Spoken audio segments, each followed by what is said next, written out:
Estamos aqui com mais outros vídeos do Abner. E para ver mais vídeos meus, entre www.youtube.com/abrafinha33. Estamos aqui no Termas do Buriti, no bloco D, no apartamento 301. Vamos tocar a campainha.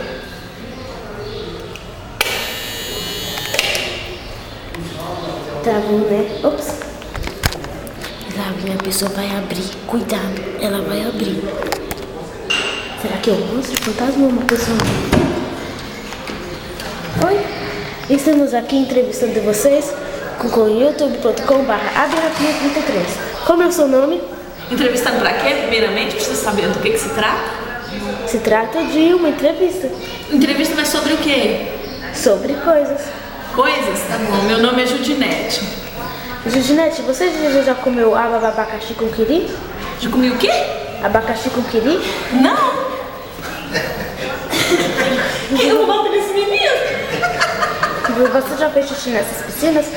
De jeito nenhum. E se eu pegar alguém fazendo, eu bato, ainda mais se for criança. E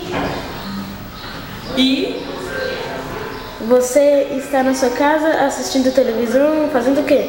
Eu tava se arrumando aqui, dando uma ajeitadinha, porque nós já vamos embora agorinha. Então tá, obrigado, tchau. Tchau, beijo. E esse é o fim de mais uma das entrevistas. E esse é o fim de outro vídeo do abrafinha33. E você sabe, para ver mais vídeos meus, entre www.youtube.com/abrafinha33. E você Tchau. é jornalista, né? Tchau. Quando você crescer?